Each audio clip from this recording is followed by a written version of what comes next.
নামিয়ে দিলাম যে দিস ইজ ডন্ডিরহাট লাভ ভাই। হেদায়েত দুই রকমের, একটা হেদায়েত হলো রাস্তাটা দেখিয়ে দিয়ে খালাস,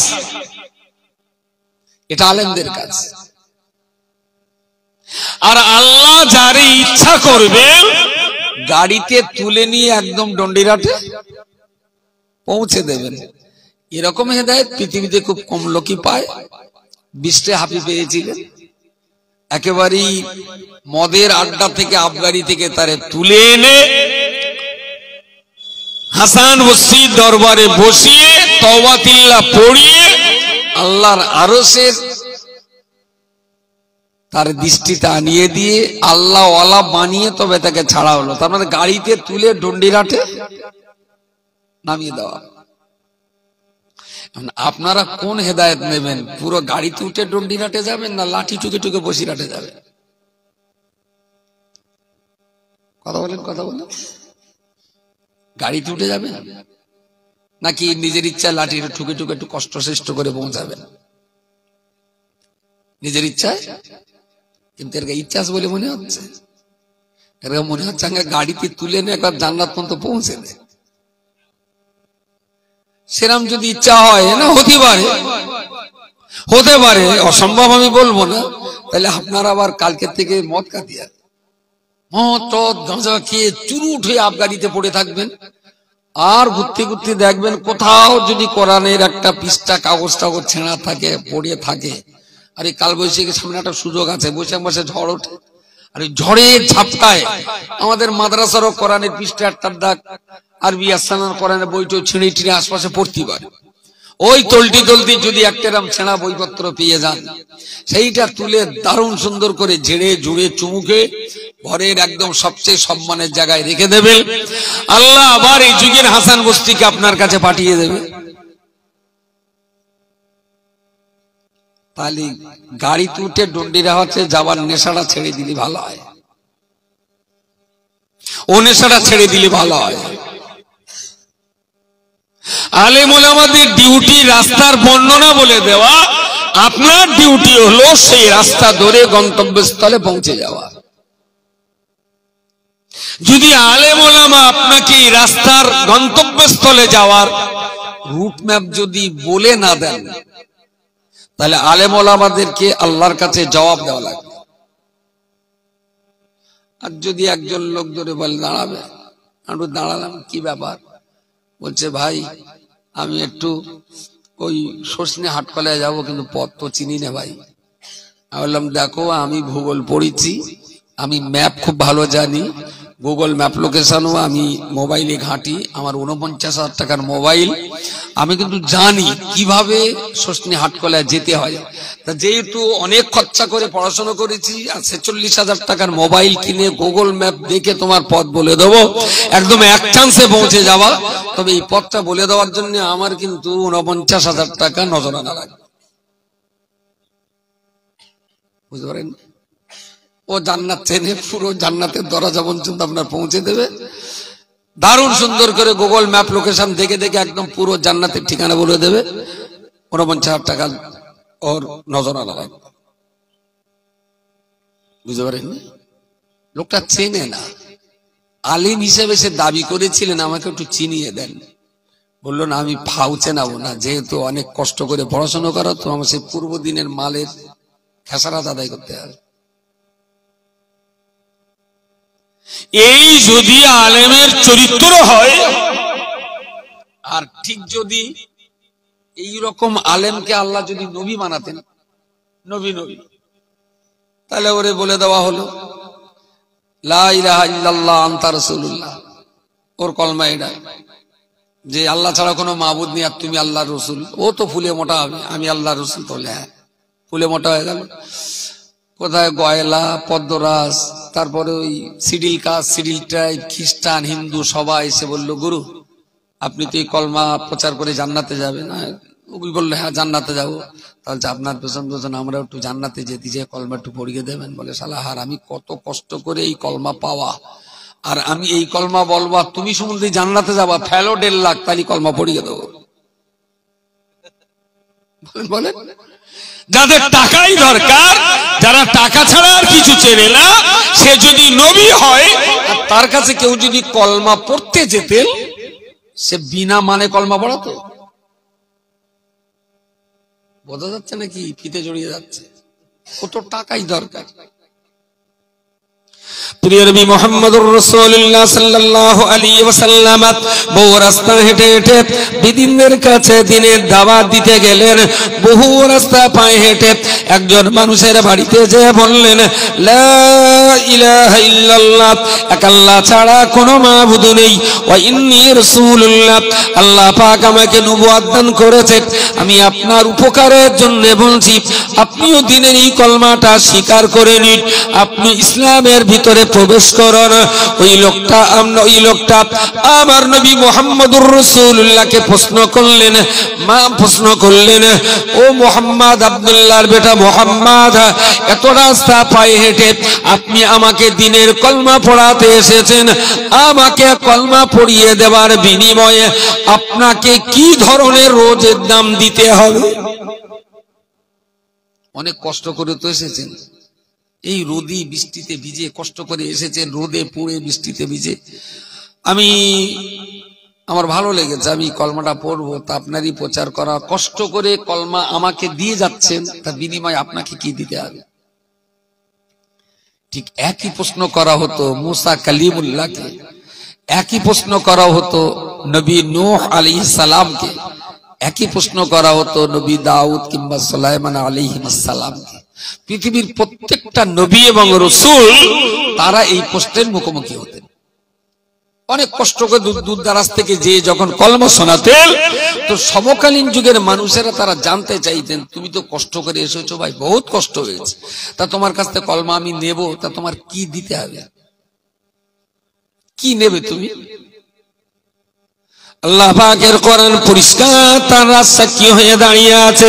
আল্লাহ পাকের কোরআন বলছে, মা আসআলুকুম আলাইহি মিন আজরিন ইন আজরিয়া ইল্লা আলা রাব্বিল আলামিন। পৃথিবীর প্রত্যেকটা নবী এবং রাসূলগণ কষ্ট মেহনত করে দূর দেশে দূর দারাজের মানুষের কাছে দ্বীনের কলমা নিয়ে যখন তারা দাঁড়াতেন, ওই সমস্ত মানুষেরা নবীদের কষ্ট মেহনত আর পরিশ্রমের কারণে কৃতজ্ঞতা স্বীকার করে তারা বলতেন, ওগো মুহাম্মদ, ওগো মুসা, ঈসা, দাউদ, সুলাইমান, ইহইয়া, জাকারিয়া, বলো বলো, এত কষ্ট করে আমাদের কাছে ইসলাম নিয়ে এসেছো, তোমাদের কাছ থেকে ইসলামের কলমা পড়লাম, বিনিময়ে তোমাদের কি পারিশ্রমিক দিতে হবে? আল্লাহ পাক তার জবাব দিয়ে নবীদেরকে শিখিয়ে দিলেন। নবী এবং রাসূলগণ আল্লাহ পাকের কাছ থেকে এই শিক্ষা নিয়ে ওদের প্রশ্নের জবাব দিয়ে তারা বলতেন, মা আসআলুকুম আলাইহি মিন আজরিন, ও বান্দা শুনে রাখো, মনে রাখো, তোমাদের কাছে এই কলমা প্রচার করার কারণে মা আসআলুকুম, আমি তোমাদের কাছে কোনো রোজের দাম চাই না। সবাই মিলে বলেন সুবহানাল্লাহ। আমার কিচ্ছু পাওনা নেই। মা আসআলুকুম আলাইহি মিন আজরিন, এই কাজের জন্য আপনাদের কাছে আমাদের কিচ্ছু পাওনা নেই, কিচ্ছু দাবি নেই। দাবি শুধু একটাই, এই কলমাটা পড়ে জাহান্নাম থেকে বেঁচে জান্নাতের পথটা ধরে ফেলুন, আমাদের কিচ্ছু দিতে হবে না। আমাদের কষ্ট হয়েছে, কত রোদে পড়েছি, কত পানিতে ভিজেছি, আমাদের কিচ্ছু লাগবে না। তা বলছে একদম রোজের দাম, বিনা রোজের দামে এত কষ্ট করে কেউ আসে? তোমরা কি হুঁশো? তোমাদের কি বুদ্ধি সাধ্য নেই? তোমাদের সংসার নেই? তোমাদের টাকা পয়সা লাগে না? এত কষ্ট করে এত রাস্তায় এসে কলমা আমাদেরকে শুনিয়ে যাচ্ছ, বিনিময়ে তোমাদের কিচ্ছু লাগবে না? তোমরা কি বুদ্ধি সাধ্য কম? রোজের দাম নাও না কেন? এটা রোজের দাম নিলে তো তোমাদের কিছু রোজগার হবে। আল্লাহ পাকের নবী এবং রাসূলগণ তারও জবাব দিয়ে তারা বলতেন, ইন আজরিয়া ইল্লা আলা রাব্বিল আলামিন। ওগো বান্দা, সঠিক সত্য সুন্দর কথা আপনি বলেছেন, এত কষ্ট করে এসেছি অথচ কোনো রোজের দাম নেব না, তার মানে আমরা হুঁশো নই, আমরা বোকা কিংবা হামলা নই, আমরা অবশ্যই বুদ্ধিমান, আমরা অবশ্যই চালাক। দুনিয়ায় যদি এর পারিশ্রমিক আমরা নিয়ে ফেলি, তাহলে এই পারিশ্রমিক পারিশ্রমিকের বিনিময়ে, দুনিয়ায় যদি পারিশ্রমিক বিনিময় নিয়ে ফেলি, তাহলে হাসরের মহামাঠ ময়দানে একই কাজের জন্য দুইটা পারিশ্রমিক তো আল্লাহ দেবেন না। তোমরা যদি আমাদের রোজের দাম দিয়ে দাও, তাহলে আল্লাহ পাক তো সেদিন আর তিনি আমাদেরকে কিছুই দেবেন না। তাই মা আসআলুকুম আলাইহি মিন আজরিন, আজকের দিনে তোমাদের কাছে আমরা রোজের দাম নেব না। ইন আজরিয়া ইল্লা আলা রাব্বিল আলামিন, আমাদের যেটা ন্যায্য পাওনা রোজের দাম রয়েছে, হাসরের মহামাঠ ময়দানে আল্লাহ পাক আমাদের 16 আনাই রোজের দাম তিনি আমাদের পরিশোধ করে দেবে। বললে যদি এখন তোমাদের কাছ থেকে নেই আর সেদিন যদি আল্লাহ না দেন, তোমরা যা দেবে সে তো দুনিয়ায় শেষ হয়ে যাবে, তাহলে আমার পরকালের উপায়। আর আল্লাহ যেটা দেবেন সেটা তো শেষ হবে না, সে তো অনন্ত অসীমকাল চলবে। তোমরা দিলে 60 বছর চলবে, আর আল্লাহ যেটা দেবেন 60,000, 60 লক্ষ, 60 কোটি, তার চেয়ে অনেক অনেক অনেক বেশি অনন্ত অসীম কালের জন্য আল্লাহর দেওয়া রোজের দামটা আমরা ভোগ বিলাসিতায় কাটাতে পারবো। তোমাদের দিতে হবে না। আমাদের যেটা নিজ পাওনা আছে আল্লাহ সময় মতো আমাদের দিয়ে দেবে, এবং সেইটা হবে আমাদের জন্য চিরস্থায়ী কল্যাণকর। তোমাদের কাছ থেকে দেব না। নবী রাসূলদের কলমা প্রচার এবং মানুষদের কলমা পড়ানোর মাঝখানে কি ধরনের ত্যাগ ছিল, সেটা খানিকটা হলেও আন্দাজ করা যায় নাকি? খানিকটা হলেও অনুমান করা যাচ্ছে যে কত ত্যাগী তারা ভোগে বিশ্বাসী ছিলেন না, তারা ত্যাগী ছিলেন। আর সেই নবীর ওয়ারিস দাবি করে যদি বলে তুমি সসনে চেনো না, আমি বললাম না, তাহলে আমি চিনিয়ে দিতে পারি, আমার 49,000 টাকা লাগবে, আমি চিনিয়ে দেব, পুরো জান্নাতের চৌকাটায় গেলে যাবা। আচ্ছা, সত্যি সত্যি এদের কাছে যদি টাকার বিনিময়ে জান্নাত চেনার পথ জানতে চাওয়া হয়, আর ওরা যে পথ বলে দেবে সে পথ কি সত্যি সত্যি জান্নাতে যাবে? হ্যাঁ, যাবে না। কারণ অন্ধ লোকের পক্ষে চোখওয়ালা লোকের পথ দেখানো কখনো সম্ভব না। কারণ দুনিয়ার নেশায় যে লোকটা ঘোর অন্ধ হয়েছে, দুনিয়ার নেশায়, দুনিয়ার লোভে, দুনিয়ার ভোগ বিলাসিতার কাছে যে লোকটা অন্ধ হয়ে গেছে, তার পক্ষে জান্নাতের পথ দেখানো কখনো সম্ভব নয়, কখনোই সম্ভব নয়। সুতরাং আমার গলা যদি এরম হতো তাহলে মাইক লিখতাম। জানলা খোলা আছে, বলি চাচি মাইকটা কি দেবো? চাচি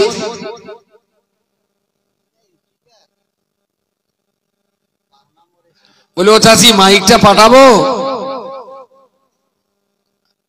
আড্ডা দিনে মনে হচ্ছে এবার বন্ধ হয়। এই আসতে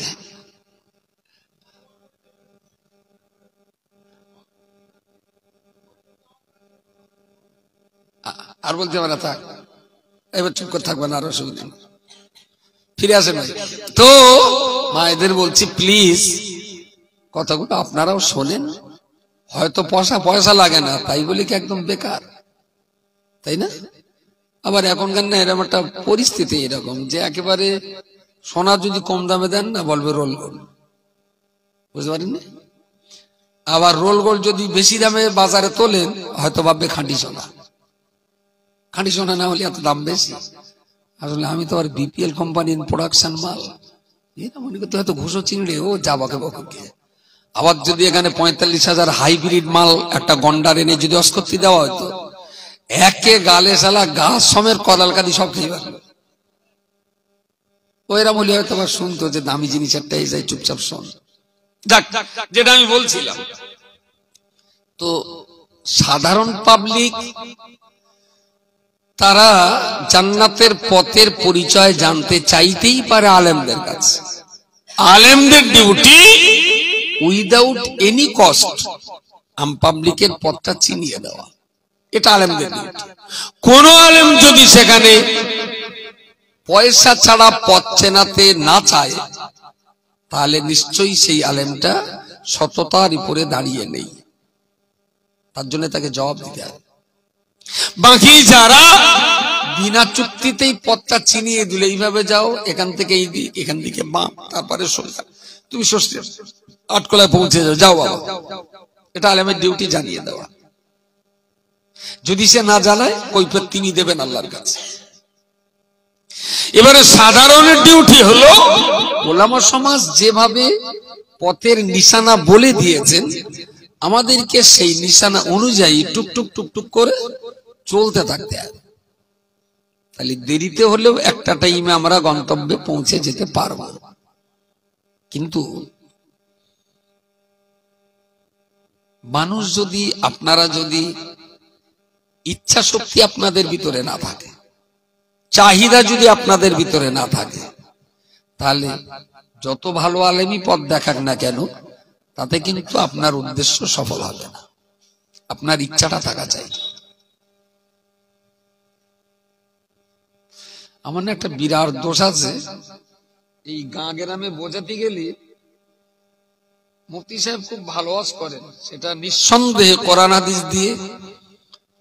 আমাদের দেশের ভিতরে একজন কোরআন হাদিসের ব্যাখ্যাকার হিসাবে খুব ভালো সুন্দর বোঝান, কিন্তু আমার যেটা মনে হয়, উনি তো একদম পিওর হাদিস কোরআন দিয়ে ওয়াজ করেন। ওনার কথা যদি 100-র ভেতরে খুব বেশি হলে 60 থেকে 65 জন বুঝতে পারে, বাকি লোক বুঝতে পারে না। আর আমারে তো বাল্লি আর ফিরারে করতে শালা চুকচুক করে টানলি সবাই কাঁদি পারে, সবাই। আর তার জন্য একদম যে ভাষায় ও গিলতে পারে সেই ভাষা দিয়ে দিতে হবে, যাতে মানুষের খাওয়াটা সরলে সহজে হয়। তার জন্য আবার বললে আবার কোন সাল যাওয়ার হুক্কা হওয়া করবেন, ঠিক এখন হুক্কা হওয়া করার পালা, করে করুক গেলা। একটা ছেলে তাবিজ করতে গেছে হুজুরের কাছে যে আমার গিন্নির পেটে কুচি, মনে হচ্ছে 2-1 দিনের ভেতরে ডেলিভারি হবে, একটা তাবিজ দেবেন হুজুর। এখন হুজুরের কেতাবে যেমন আছে, একটা তাবিজ ডানাতে লিখতে বলেছে, একটা তাবিজ গলায় দিতে বলেছে, আর একটা তাবিজ একটা কোডের প্লেটে লিখে দিয়ে বলেছে এটা ধুয়ে খাইয়ে দেবে। তার তাবিজ কটা হাতে নিয়ে ও স্বামীটা বিরাট আনন্দ করছে, বলছে হুজুর কত দেবো হুজুর? তাহলে যখন তোমার যেটা ভালো হয় দাও, ক্যাশ 500 টাকা হুজুর হাতে বের করে দে, বিরাট খুশি। কিছু দূর যাওয়ার পর হুজুরটার কি মনে হচ্ছে, ওরা আবার ডেকেছে, খোকা শোনো, গেছে বলছে তাবিজ নিয়ে যান, তুমি বিরাট সন্তুষ্ট। তাহলে হুজুর আমি খুব বিশ্বাস করি আল্লাহর কালাম কোরআন শরীফের আয়াত, এ গে আমার গিন্নির গায়ে গলায় দিয়ে দিলি, একদম যত তাড়াতাড়ি আমার কচি আমার গিন্নির বাচ্চা ডেলিভারি হয়ে যাবে, আমি খুব বিশ্বাস করি কোরআনের। বলছে সেনাই হলো, বিশ্বাস তো করো, কোনো অসুবিধা নেই। তাহলে হুজুর আপনার তাবিজ ও কাজ হবে, তোমার যা আনন্দ আমি দেখতে পাচ্ছি তাতে তুমি মনে হচ্ছে আগুন লাগাবা। তাহলে কে হুজুর? বলছে শোনো, তাবিজ হাতেও দিও, গলায়ও দিও, আর ওটা খাইয়েও দিও, আর সেই সঙ্গে তোমার বউটার এটাও বলে দিও যেন একটু কোঁতাকুতি করে, যেন চুপচাপ বসে না থাকে। বুঝতে পারেননি? গলায় তাবিজ দিয়ে একদম দিব্যি কাঁথা মুড়ি দিয়ে কাছে শুয়ে থাকবা, ব্যথা ওঠে, আর সেই সঙ্গে সঙ্গে যে রুগী তারও বলো লড়াই করতে হয় বাচ্চাটা পোষাবের জন্য, লড়াই করতে হয় না? মদ্দা হয় না, তা বুঝবে। আমারও হয়নি, তো আমি বাড়ির গিন্নির সঙ্গে আলোচনা করে বুঝে নিই সব লাইন গার্ড। হুজুর বললে যে তাবিজ দিয়েছি, তোমার বাচ্চা ডেলিভারি হবে ইনশাআল্লাহ, হসপিটালে নিয়ে যেতে হবে না। তবে তাবিজের উপরে ভরসা করে যেন চুপ করতে হবে না, বউটার একটু কোঁথাকুতি করতে বইল। এখন আম পাবলিকের যে অবস্থা, একে মোটামুটি এমন তাবিজ দিতে হবে যেন বউ না কুতলেও বাচ্চা যেন নিজের টানে বেরিয়ে আসে। সবার জান্নাতে যাবার নেশা আছে, কিন্তু কোঁথাকুতি করতে কথা বলে। এখন এইবার আবার কালকে সালে ভক্ষ করবেন, দেখো তো ধর্মসভার মজলিসে কেরাম উল্টো পাল্টা ভাষা। আরে খালু, আমি তো বঙ্কিমচন্দ্র না যে সাহিত্যের ক্লাস করতে এসেছি, আমি এখানে এসেছি আমার এই জনগণ করারে আমার লক্ষ্য উদ্দেশ্যটা বোঝাতে হবে। শুধু ওয়াজ শুনলেই ধার্মিক হওয়া যায় না, ওয়াজ শোনার পর আলেম ওলামাদের রুট ম্যাপ অনুযায়ী চলতে হবে। তাতে যদি ডেলিভারি যন্ত্রণার ব্যথার মতো কষ্ট সহ্য করে হলেও কোথাকুতি করে সেই পথটা আপনার এগোতে হবে, তবে তো জান্নাতের পথ। এ পাবলিক মৌলভী সাহেবের তাবিজ দিয়ে কোনো কথাকুতির ভাব নেই। খোদার জন্য দায় পড়েছে, এরকম সব একটা ধরে ধরে বরকতুল্লাহ চলো একটু জান্নাতে দিয়ে আসি, দিয়ে আসলে হরিবুল্লাহ ওটো চলো বাপ তোমার জান্নাতে যেতে হবে। এরা নিজেরা হাঁটবে না, খোদার জন্য দায় পড়েছে, এদের ধরে ধরে সব জান্নাতে ঢুকিয়ে দিবে। আমি কি বলেছি বোঝা গেছে? হ্যাঁ, কিছু ছেলে পিলে আসে বুধবারের দিন বগল দাবায় কিলিবিলি দিলে না, শনিবারে গিয়ে হাসে। ওর গা কাতুর এত কম, এখানে মনে হচ্ছে সেরাম কিছু লোক আছে। বুধবারে বললে সোমবারে গিয়ে বসবে। স্পটে একটু বুঝে নেওয়ার চেষ্টা করেন। আলেমের ডিউটি পথটা বলে দেওয়া, আপনার ডিউটি কষ্ট সৃষ্ট করে সেই পথটায় পা বাড়ানো। মান জাহাদা ফিনা লানাহদিয়ান্নাহুম সুবুলানা। সুবহানাল্লাহ, একটু জোরে বলেন সুবহানাল্লাহ।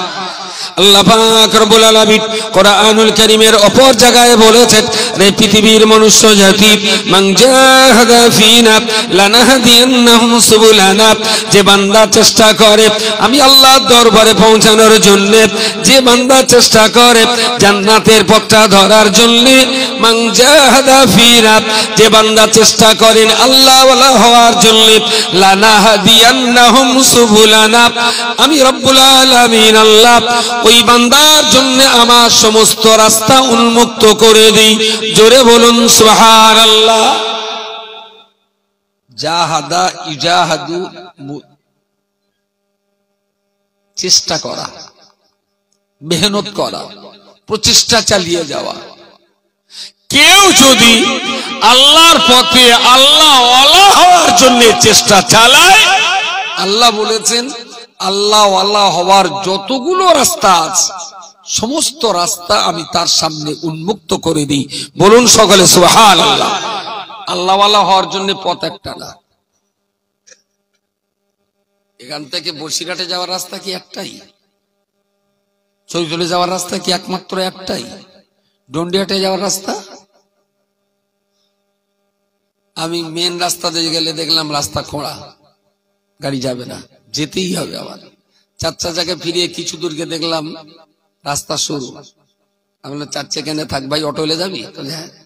অটোয় কিছু দূর গিয়ে দেখলাম অটোর টায়ার পাংচার।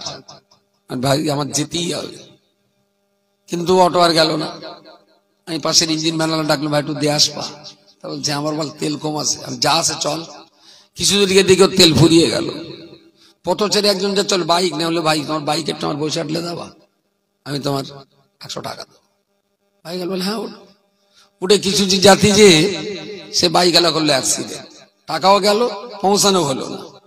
আমি দেখলাম এখনো অটোও শেষ, টোটোও শেষ, 4 চাকাও শেষ, 2 চাকাও শেষ। এখন আমার এই 2 চাকাটা আছে, দড়িয়ে মেরে দেবো। বুঝতে পারেন?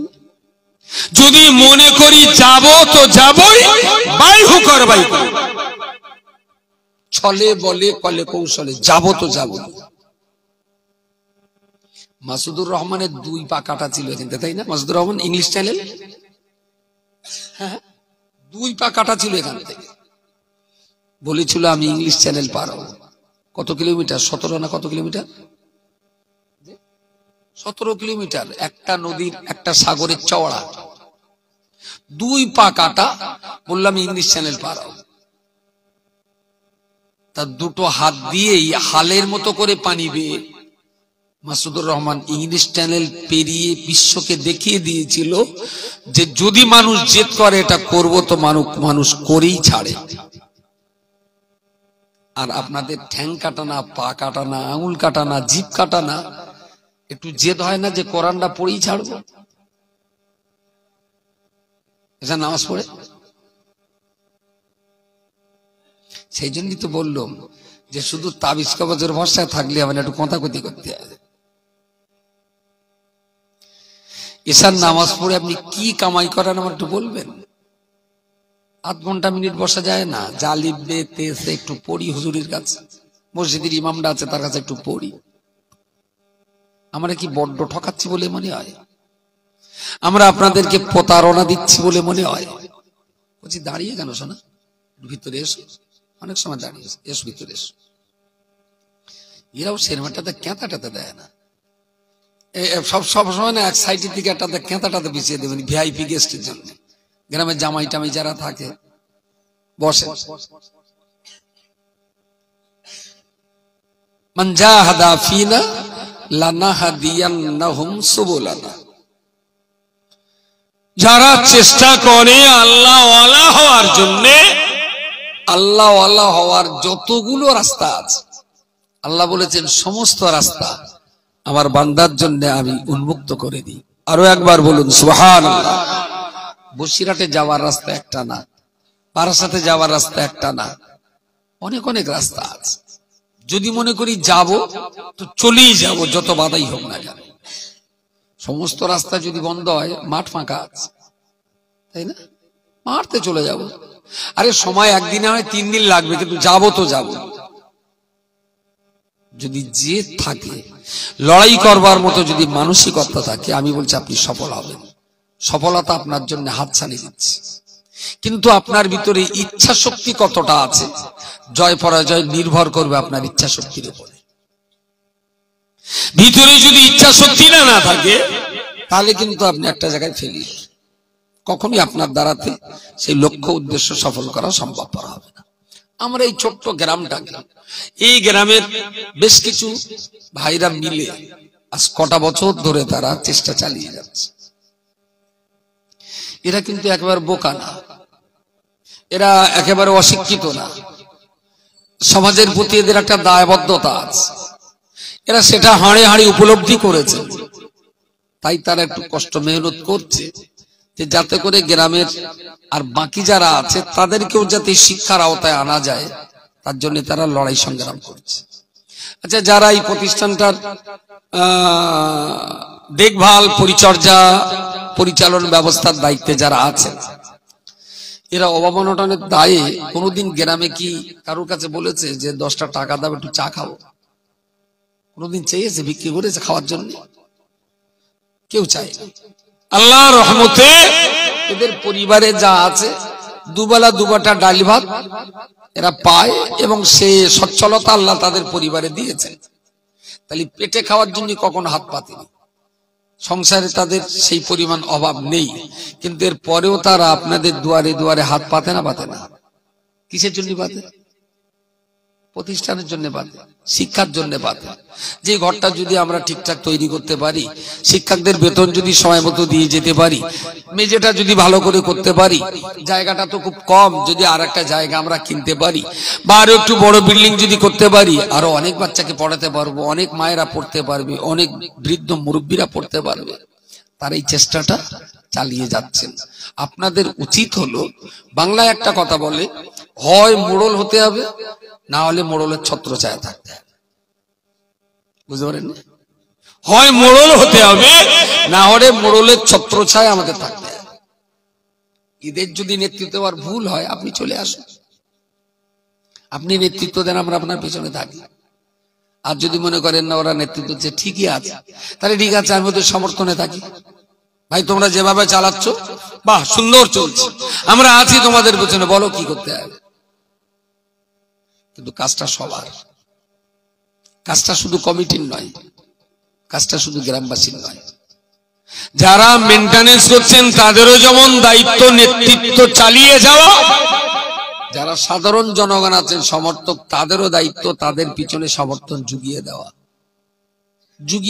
এবং দস্তুর মতো বিষয়টা যেন একেবারে দায় সারা ফেলা না হয়। দায় সারা মানে রাস্তার ধারে একটা নারকেল গাছ কেটে ফেলতে হয়, তা ওই মাথায় দড়ি টেনে আরেকদিকে টেনে নিয়েছে, এদিকে ঘর ওদিকে ঘর, তাহলে নারকেল গাছটা টেনে এইদিকে ফেলতে হয়, তো এই দিকটায় দড়ি দিয়ে টানবে কত। তা একজন রাস্তায় বলে, দাঁড়াও ভাই, গাছটা পড়বে কোন দিকে যায় বলা যায় না, রাস্তা দেখুনি যেও। এদিকে 10 জন, ওদিকে 20 জন দাঁড়িয়ে গেছে। এদিকে দাঁড়িয়ে ওরা 3 জন গাছ টানছে, 1 ফুট এগোয় আবার 1 ফুট পিছ হয়ে, সে ফেলার কোনো লাইন পাচ্ছে না। রাস্তার উপরে যারা দাঁড়িয়ে রয়েছে এরা বুদ্ধি দিচ্ছে, এখান থেকে বুদ্ধি দিচ্ছে, ভাই টানো, মার টান, আর একটু টানো, প্রায় হয়ে গেছে। শুধু ফাও বুদ্ধি দিচ্ছে, কিন্তু কেউ হাত লাগাচ্ছে না। এখন এর ভিতরে কটা চ্যাংড়া ছিল, বললো দেখ ওই গাছ না পড়া পর্যন্ত আমরাও তো যেতে পারছি। ওই টলতি টলতি গাড়ি এসে পড়ে, বল দেই পল্টু চল দিন, যাই একটু টেনে দেই, বেচারা ওরা 3 জন পাচ্ছে না, চল। এরা 3-4 জন আবার চলে গে, ওই 4 জনের ভিতরে আবার 3 জন দড়িটা একেবারে দড়ি আচ্ছা কায়দা করে, সেই দড়ি পেঁচনে মেরে কায়দা করে ধরে দাঁতে দড়ি দিয়ে 3 জনে টানছে। আর পাশে একজন, সে একটু খুশু গেলে টাইপের, খুশু গেলে না কি বলে, ওর অলস গুটি আর কি, সে গুটি দড়িটা নিয়ে এরকম করে চুপ করে, যেই বলতে হেলো সাও পাশায় বাজতে বলছে মারো টান, কিন্তু একবারও শুধু দড়িটা ধরে রেখেছে। এখানে উপকারী বন্ধু 3 রকমের আছে। এক রকমের বন্ধু ছুটে যে কাঁচিটা পেঁচ মেরে ধরে একেবারে গায়ের শক্তি দিয়ে টানছে, আর এক রকমের বন্ধু দলে ঢুকেছে কিন্তু আলতু করে ঠেকিয়ে রেখেছে যে আমিও তোর গা দলে, কিন্তু দড়ি টানে না। আর এক ধরনের বন্ধু রাস্তাতে শুধু বুদ্ধি দেবে, দড়ির ধারে কাছে যাবে না। সমাজে 3 ধরনের উপকারী সালসা আছে, উপকারী সালসা। আপনাকে ঠিক করতে হবে আপনি কোন দলের, বুঝতে পারেননি? আমারে তো ঘোলা পড়া চশমা, এই চশমায় আমি ঠিক বুঝতে পারবো না যে আপনি কোন দলে। রাস্তায় দাঁড়িয়ে বুদ্ধি দেওয়ার দলে, নাকি উল্টো হাতের কাছিটা ঠেকিয়ে রেখে দলে, নাকি ভালো করে পেস মেরে টানার দলে, আমার এই চশমায় আমি বুঝতে পারবো না। তবে আপনার বুকের ভিতর একটা রেডার আছে, রেডার আছে, গাছ কিন্তু করবে। দিনের শেষে রাত্রে বাড়ি দিয়ে খাওয়া দাওয়া করে শোবে, আপনার বিবেক বলে দেবে মাতিন তুই শালা আচ্ছা চিটার, গাছটা ফেলার জন্য রাস্তায় কত বুদ্ধি দিলি, কিন্তু হারামির বাচ্চা তুই ওকে দড়িটা টানলি না। রাত্রি শুয়ে পড়ার পরেও আমার রেডার আমারে বলে দেবে যে তুই কত বড় শালা চিটিং বাস। Basirhat court, high court, supreme court, দেওয়ানি কোর্ট, ফৌজদারি কোর্ট, সমস্ত কোর্টে জিতে আসা, টাকার বিনিময়ে ঘুষ ঘাস দিয়ে এদিক সেদিক করে হ্যাকে না নাকে হ্যাঁ করে জিতে আসা যায়, কিন্তু নিজের বিবেককে ঘুষ খাইয়ে কখনো, বুঝতে পারেননি কি বলেছি, নিজের বিবেককে ঘুষ খাইয়ে কখনো সত্যকে মিথ্যা আর মিথ্যাকে সত্য করানো যায় না। বিবেক কিন্তু বলে দেবে তুই আচ্ছা ছোট লোক। আর সত্যিকারের অর্থে কাঁচি ধরে যখন টেনে গাছ ফেলে বাড়ি যাবেন, তখন বিবেক বলবে মাতিন হয়তো তোর হাতে একটু জ্বালা করেছে, হয়তো পায়ে একটু হোঁচট লেগেছে, কিন্তু ওই লোকগুলো বিরাট সন্তুষ্ট তোর উপরে, খুব ভালো কাজ করেছিস। একটা প্রত্যেকের ভিতরে 2টো আব্দুল মাতিন কাজ করে, একটা হলো বাইরের আব্দুল মাতিন আর একটা হলো ভিতরের রেডার। যদি আপনার বিবেক আপনাকে বলে ভদ্র, তাহলে আপনি নিশ্চিত ভদ্র মানুষ। আর বিবেক যদি বলে যে না তুই আত্মকেন্দ্রিক, তুই স্বার্থপর, তোর মুখ একা, তোর মুখও সারায়, তাহলে নিজেকে পাল্টাবার চেষ্টা করুন। তাতে কিছু ক্ষতি হতে পারে, তাতে কিছু খেসারাত যেতে পারে, কষ্ট হতে পারে, দড়ির টানে হাত একটু কেলিয়ে রক্ত বের হতে পারে, একটু কষ্ট তো হবেই।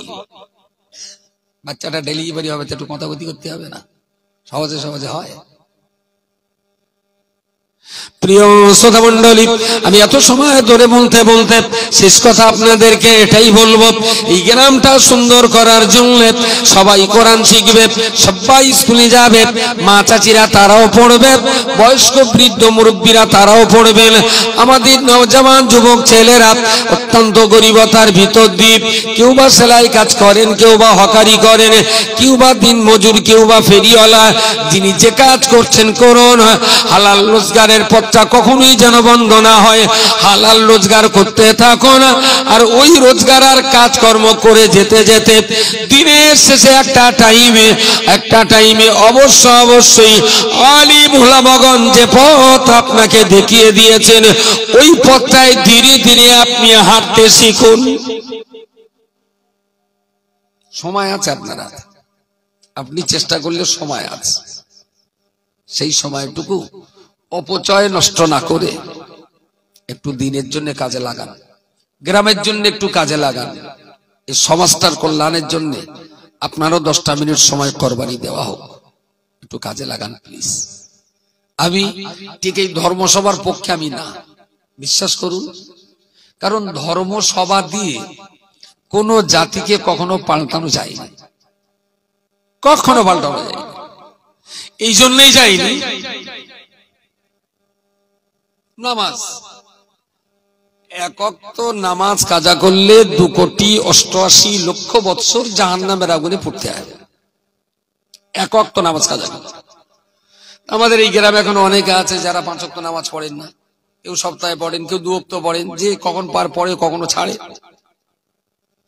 মানে একটা বেনামাজি ছেলে আমার এই অশুনে তার ভিতরে জাহান্নামের ভয় ঢুকে গেছে, বলে আমি নামাজ পড়বো। একটা হাদিস বলেছি, সালাতু ইমাদুদ্দিন, মান আকামাহা ফাকাদ আকামাদ্দিন ওয়া মান তারাকাহা ফাকাদ হাদামাদ্দিন। কোরআন শরীফের একটা আয়াত পড়েছি, ফাওয়াইলুল লিল মুসাল্লিন আল্লাযীনা হুম আন সালাতিহিম সাহুন। তো কোরআন পড়ে আর হাদিস পড়ে ওকে বুঝিয়ে দিয়েছি নামাজ পড়তেই হবে। যে লোকটা নামাজ কাজা করলো সে যেন তার দিনকে নষ্ট করলো, ধ্বংস করলো। নামাজ হলো ইসলামের একটা খুঁটি, খাম্বা। আসসালাত ইমাদুদ্দিন, নামাজ হলো ধর্মের খুঁটি। মান আকামাহা, যে নামাজকে কায়েম করলো, ফাকাদ আকামাদ্দিন, সে তার ধর্মের খুঁটিকে শক্তিশালী করলো। এবং তারাকাহা, আর যিনি নামাজ ছেড়ে দিলেন, ফাকাদ হাদামাদ্দিন, সে যেন তার ধর্মকে নিজে হাতে ধ্বংস করে দিল। এখন কোরআনের কথার হাদিসের বক্তব্য শুনে ছেলেরা নিয়ত করে ফেলেছে নামাজ পড়বো। আমার কোরআনের এই আয়াতার হাদিস দিয়ে নামাজের ওয়াজ করতে আমার হার্ডলি সময় লেগেছে 5 মিনিট। 5 মিনিটের ভিতরে ভদ্রলোকের ভিতরে নামাজ পড়ার ব্যাপারে একটা প্রবণতা তৈরি হয়ে গেছে যে নামাজ আমি পড়ব। জীবনে নামাজ পড়িনি, আমার দিকে তাকান। ওসব লোক তো রোজ দেখেন গ্রামে, আজকে নতুন দেখতে চান, আমার দিকে ফেরেন। তো নামাজ পড়তে হবে, এর উপরে 5 মিনিট ওয়াজ করেছি। 5 মিনিট ওয়াজ শুনে একটা মানুষ নিয়ত করলেন যে তিনি নামাজ পড়বেন। ওয়াজ শুনে নামাজ পড়ার ইচ্ছা হয়েছে, এইবারে সে মনে করছে নামাজ তো ভালো করে শিখতে হবে, না শিখলে তো পড়তে পারবো না। নামাজ শিখতে হবে, না শিখলে তো পড়তে পারবো না। এখন ধর্মসভায় 5 মিনিটের ভিতরে বেনামাজি নামাজ পড়ার নিয়ত করতে পারে, হার্ডলি 5 মিনিট।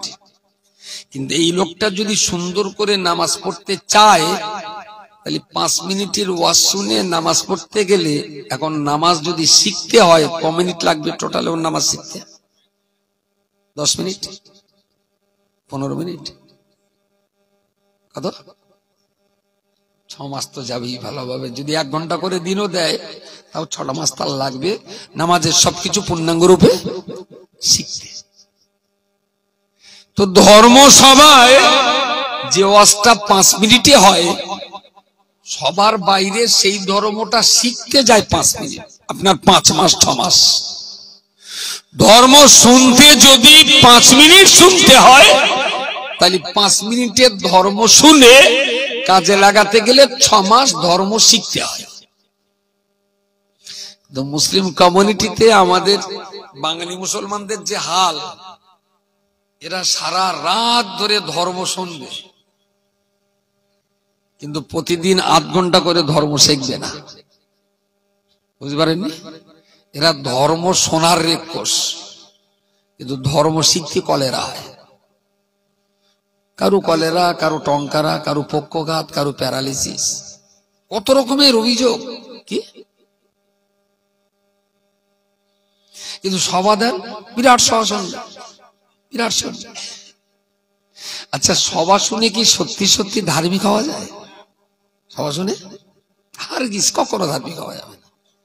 ধার্মিক হতে গেলে ধর্ম সভায় ধর্ম শুনে, ধর্ম শিক্ষাগারে ধর্ম শিখে, তবে ধর্ম পালন করে ভালো ধার্মিক তৈরি হওয়া যায়। আমি এই সবার পক্ষে না, কিন্তু পক্ষে এই জন্যে যে এখানে ধর্ম শুনিয়ে ওখানে বসিয়ে ধর্ম শেখাবার একটা প্লেস আমাদের হাতে আছে। যেখানে ধর্ম শোনার সুযোগ আছে, ধর্ম শেখাবার সুযোগ আছে, সেখানে ধর্ম শোনানো হোক। আর যেখানে আসলেই ধর্ম শেখানোর কোনো ব্যবস্থা নেই, সেখানে ধর্ম শুনিয়ে এড়িয়ে গরু সাত দেখানো পানা হবে, জীবনে বুনিতে হবে না। বুঝতে পারেননি? আমার বারবার আটকে যাচ্ছে, আবার কোন সালে হুক্কা হওয়া করবেন তার ঠিক নেই। কারণ স্যালের হুক্কা হওয়া শুনতে গেলে আমার আর ওয়াজ মারাতে হবে না। ওরা হক্কা করতে করুক গে, আমি আমার কাজ করে যাই, খুব অসুবিধা হচ্ছে। তারা হক্কা করে করুক গে, আমি আমার কাজ চালিয়ে যাই। সুতরাং এখানে যেমন ধর্ম শোনানোর ব্যবস্থা আছে, পাশাপাশি এই 20-25 জন নওজওয়ান যুবক, প্রতিষ্ঠিত দায়িত্বশীল ভাই বন্ধু মুরব্বী, তারা কিন্তু দিনরাত চেষ্টা করছেন শিক্ষা পদ্ধতিটাকে আরো সুন্দর করে, আরো সিস্টেমেটিক্যালি, আরো ভালো লিগাল কিভাবে মানুষকে আমরা শেখাতে পারি, সে চেষ্টাটাও চলছে। এই জন্যই বলছি, এখানকার ধর্ম শেখানোটা সফল হবে প্রতিষ্ঠানে, যে ধর্ম শেখাটা এখানকার শোনানোটা সফল হবে যদি প্রতিষ্ঠানে নিয়ে আমরা ধর্মটা ঠিকঠাক শেখাতে পারি। সেই চেষ্টাও এখানে চলছে। তাহলে দুটো গোষ্ঠী এখানে, একটা হলো লিডারশিপ দেওয়া, আর একটা হলো সমর্থক গোষ্ঠী। একদম ক্লিয়ার কাট আমি বলেছি, হয় মোড়ল হতে হবে, না হলে মোড়ল বোঝেন না, হয় মোড়ল হতে হবে, না হলে মোড়লের ছত্রছায়া ঘুরতে হবে। যদি মোড়লরা ভুল করে, আমি বলবো ভাই তোদের গাড়ি তো মাঝে মাঝে খানা যাচ্ছে, আমার দাম একটু চালাই 2 মাস, এরা ছেড়ে দেবে, আমি 2 মাস চালাবো। যদি আমি সুন্দর চালাতে পারি, 2 মাস চালিয়ে বলে দেবো শোন গাড়ি এইভাবে চালাতে হয়, দেখে নিয়েছো, এবার তোমরা চালাও, খবরদার যান খানাতে না। আর এখানে না একটু মোড়ল কম, কারণ এখানে তো 100 দিনের ঘরের 100 দিনের কাজের কেস নেই, তারপর ঘরের কেস নেই, তাই না? এখানে কোনো মামুর উৎপাত আছে? মামু এখানে মোড়ল হতে গেলে তো গাড়ির থেকে আবার বধ হচ্ছে না নাকি? এখানে মোড়লি করতে গেলে গাড়ির থেকে মামু বের করতে হয়, আর অন্য জায়গায় মোড়লি করে আবার বাইরের মামু পকেটে ঢোকে। সেই জন্য এই জায়গায় না, এই সমস্ত জায়গায় মোড়ল একটু কম হয়। যারা চালাচ্ছে আলহামদুলিল্লাহ সুন্দর চলছে। আম পাবলিক হিসেবে আপনারা যারা আছেন, আপনাদের কাছে দাবি একটু তাদের সঙ্গে থাকুন, তাদের সমর্থনে থাকুন, তাদের সাপোর্ট, আপনার সাপোর্টটা তাদের জন্য খুব গুরুত্বপূর্ণ। কখনো টাকা লাগলে টাকা দিতে হবে, কখনো বুদ্ধি লাগলে বুদ্ধি দিতে হবে, কখনো দেহ লাগলে দেহটাও দিতে হবে। সর্বকিছু দিয়ে আমরা চেষ্টা করব আমাদের এই গ্রামটাকে সর্বাঙ্গ সুন্দর করার জন্য। এনার একটা প্ল্যান নিচ্ছেন, পাশে একটা 15 কাঠা জায়গা কিনেছেন, ঈদের নামাজ হবে, জানাজা হবে, আমার সঙ্গে একটু ঝগড়া করে এই যে আমি বছরে 2 ঈদ 4 রাকাত নামাজ আর জানাজা করা, ওই জায়গার ঠিক রোজের দাম উঠবে যদি প্রতিদিন 4-5টা করে মরে। সকাল বিকাল দুপুর সন্ধ্যা সবসময় জানাজা হবে, তাহলে বলবো হ্যাঁ জায়গার দাম উঠেছে। আর যদি বছরে নিতান্ত 4-5টা মরে, তাহলে বলো জায়গার দাম উঠবে না। 5 লাখ টাকা জমির দাম আর 5 লাখ টাকা মাটি ফেলতে 10 লাখ টাকা, তাহলে 10 লক্ষ টাকা খরচ করে বছরে 2 ঈদ, একটা সভা, আর হার্ডলি করা জানাজা। 5টা ধরবো না কম ধরবো? 5টা,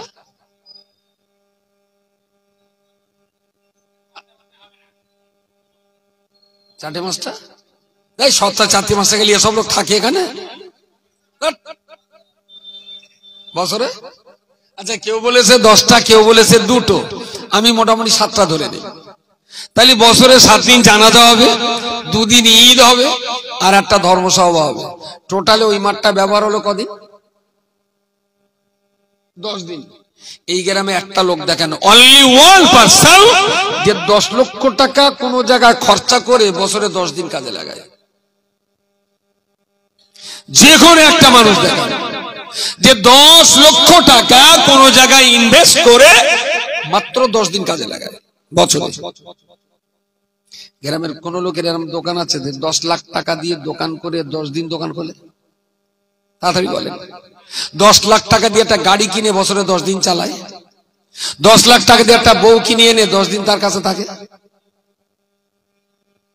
একটা জিনিস বলুন, যে 10 লক্ষ টাকা খরচা করে মাত্র 10 দিন ব্যবহার করে।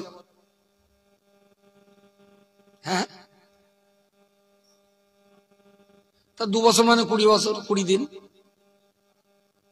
Very good. সারা জীবনের জন্য আপনিও 10 লাখ টাকা দিয়ে একটা জমি কেনেন, 10 দিন করে চাষ করবেন বছরে। তাহলে পাবলিক যারা, কেউ কিন্তু বোকামি করে 10 লাখ টাকা ইনভেস্ট করে 10 দিন কাজ নেয় না। পাবলিক 10 লাখ টাকা যদি ইনভেস্ট করে, তাহলে বছরে 365 দিন সেখান থেকে ফায়দা তোলার চেষ্টা করে। আমিও বলছি, জানাজাও হবে, ঈদও হবে, ধর্মসভাও হবে, তার পাশে ফের জমি কিনে মাদ্রাসা করতে হবে। তাহলে ওই জানাজা আর ঈদগার মাঠ, মাদ্রাসার বাচ্চাদের খেলার জায়গা থাকবে। বছরে 365 দিন ফায়দা তুলতে হবে ওই জায়গা দিয়ে।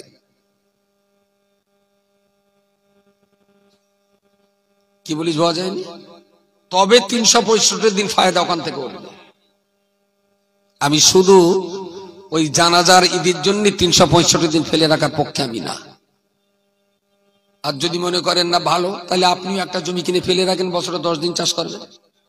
ও এটা পাবলিকের টাকা, তাই এই টাকার দাম নেই, এনে জব দিতে হবে না খোদার কাছে। বহু জায়গায় আছে শুধু ঈদগাহ করার জন্য অন্তত 30 লক্ষ টাকা খরচা করে বিরাট ময়দান, 4 গ্রামের হৃদয় বিরাট ময়দান, সব সাদ দিয়েছে, কলম পিলালে সাদ দিয়ে রেখে। আমি তোরা তৈরি হ জাহান্নামে যাওয়ার জন্য। পাপ মেরে উঠেছে। আমি বলি, তোরা এই বছরে মাত্র 2 দিন 4 রাকাত নামাজ পড়বি, তার জন্য এই এত রাত মিগে যায় না, পুরোটাই সাদ দেওয়া। তাহলে জমির দাম কত আর এই সাদ খরচা কত? তা কিছু কম বেশি আমার তো মনে হলো 10 কোটি টাকা তো হবেই জমির দাম রাস্তার গায়ে। মানে তোরা 10 কোটি টাকা ফেলে রেখে দিয়েছিস বছরে শুধু ঈদের নামাজ পড়ার জন্য। আবার সে নামাজটা এমন নামাজ, যদি না পড়া হয় কাজাও পড়তে হয় না, একটু আউমাউ করে বললি আল্লাহ আবার ক্ষমাও করে দেয়। ঈদের নামাজ কেউ যদি না পড়ে একটু তওবাতিল্লাহ পড়ে আউমাউ করে, ওর কোনো কাজা পড়তে হয়? কাজা ঈদের নামাজের কাজা নেই, একটু তওবা পড়লি ক্ষমা হয়। তাহলে সেই রকম একটা নামাজ যা কাজা করে বিনা কাজায় তওবাতেই ক্ষমা হয়, সেই নামাজের জন্য কেউ 10 কোটি টাকা ফেলে রাখে? আমি বললাম, ভাই এখানে একটা মক্তব কর, সুন্দর করে বাচ্চাদের পড়া, তাতে তোর জায়গা রোজের দামটা উঠবে। তাহলে তো হুজুর আঙ্গা গ্রামের লোক পড়তে চায় না, আঙ্গা গ্রামের লোক পড়তে চায় না। আমি তা যদি না চায়, তাহলে ফেদা বোম মেরে ভেঙে ফেল। কারণ যে জাতি পড়তে পারে না, সে জাতির কোনো ইবাদত হবে না, কোনো ইবাদত হবে না। ইবাদত কবুল হতে গেলে আগে পড়াশোনা চাই, পড়াশোনা ছাড়া ইবাদত কবুল হবে না। কর্তৃপক্ষ যারা এই জায়গাটায় 1 কাঠা জমি আল্লাহর যে বান্দা দিয়ে দিয়েছিলেন, দোয়া করি আল্লাহ যেন তার কবরটাকে জান্নাতুল ফেরদাউস বানিয়ে দেন। বলুন আমিন, জোরে বলেন আল্লাহুম্মা আমিন। তিনি 1 কাঠা জমি দিয়ে গিয়েছিলেন বলেই সেই 1 কাঠার উপরেই আমরা স্বপ্ন দেখেছি, বিল্ডিং করেছি, বাচ্চা কাচ্চারা খুব সুন্দর পড়াশোনা করছে। আর এইটা সুন্দর করে পড়াশোনা দেখে শুনে এনাদের সাহস বেড়েছে, পাশে আবার একটা 15 কাঠা জায়গা কেনা হয়ে গেছে, কেনা হয়ে গেছে। তো যে ব্যক্তি 1 কাঠা দিয়েছিলেন, ওটা আমাদের অনুপ্রেরণা, ওখান থেকে এই গ্রামের উৎসাহ উদ্দীপনা। ওটাকে ব্যবহার করতে করতে আবার 15 কাঠা জমির স্বপ্ন দেখা, সুযোগ হলে ওই 15 কাঠার পাশে আরো 1.5 বিঘে জমি হোক, সুন্দর করে একটা জায়গা হোক, সেখানে সুন্দর মাদ্রাসা থাকবে, একটা মুসাফিরখানা থাকবে, একটা কমিউনিটি হল থাকবে। এরপরে শহরে শহরে যেগুলো হয়ে গেছে, একটা বিয়ে বাড়িতে প্যান্ডেল করতে, যেন তেন প্যান্ডেল করতে 20,000 টাকা খরচা। গ্রামে যদি বছরে 10টা মরে, মিনিমাম গ্রামের বিয়ে হচ্ছে বছরে, তার চেয়ে কম না বেশি? মরার চাইতে বেশি, ভালো। তা যদি গোটা 15 বিয়ে হয়, তা 30,000 করে যদি গরিব গ্রুপের প্যান্ডেল 30,000 যায়, বড় লোকের প্যান্ডেল আবার লাখও পার হয়। সুন্দর একটা কমিউনিটি হল যদি করেন, বছরে যদি 30টা আপনার কমিউনিটি হল ভাড়া যায়, তাহলে ওখান থেকে 3 লাখ টাকা মুনাফা আসবে। আমার গ্রাম ডেভেলপমেন্টের জন্য অনেক কাজ করা যায়, আর অনেক স্বপ্ন দেখা যায়। ট্রেনিং সেন্টার হতে পারে, কমিউনিটি লার্নিং সেন্টার হতে পারে, এডুকেশন পারপাস অনেকগুলো কাজ করা যেতে পারে, কিন্তু জায়গা না থাকলে কোনো কিছু সেট আপ করা যায় না। 15 কাঠা জায়গা যখন হয়েছে, কর্তৃপক্ষ চেষ্টা করছেন ওই জায়গাটায় মাটি ফেলবেন, এটাও চেষ্টা রয়েছে। পাশে আরো জায়গা থাকলে সেটাও তারা কিনবেন, তারও চেষ্টা আছে। এখন এই জায়গা কেনা বা জায়গায় মাটি ফেলা হয়ে যাবে, এক কাজ করতে পারে। আজকে সভা শেষ করে বাড়ি গিয়ে সবাই উজু করে, আপনি আর আপনার গিন্নি নামাজের পাটি ফেলে 2 রাকাত তাহাজ্জুদের নামাজ পড়ে দুহাত তুলে আল্লাহর কাছে চোখের পানি ফেলে বলবেন, আল্লাহ আমাদের মাদ্রাসার জমি কিনতে হবে, তুমি জিবরাইল দিয়ে কিছু টাকা পাঠাও। বুঝতে পারেননি? তাহাজ্জুদের রক্তে দোয়া কবুল হয়, আপনিও কাঁদবেন, কোচির মাও কাঁদবে, আল্লাহ আমরা এই করব, জিবরাইল দিয়ে আপনি কিছু টাকা পয়সা পাঠান। হবে? যদি ওখানে কেঁদে কেঁদে না হয়, তাহলে এখন আমি কিনতেছি, আমার একটু দেন দয়া করে। কত চাবো? কত চাবো বলেন? কি নাম্বারটা চাবো? 1000 চাবো? বলেন কিছু একটা ক্ষমতা অনুসারে। আমার যা মনে হয়, ঘন ঘন দেন, অল্প অল্প দেন, ঘন ঘন দেন। একসঙ্গে মোটা টাকা দিতে যদি কষ্ট হয়, মোটা টাকার রিস্ক দেওয়ার নিয়ত না করাই ভালো। 1000 করে দেন, আর যদি কারোর ক্ষমতা থাকে একটু বেশি দেওয়ার, দেবেন, তবে টার্গেট রাখেন এই 1000 টাকাটা আমি 2 মাসের ভেতর দিয়ে দেব। ঠিক আছে? অল্প অল্প বাজেট, অল্প অল্প পরিশোধ। আবার একটা আমি মোটা 5000 টাকা নিয়ে বলে, সে দেখা যাচ্ছে 5 বছরও শোধ করতে পারে না।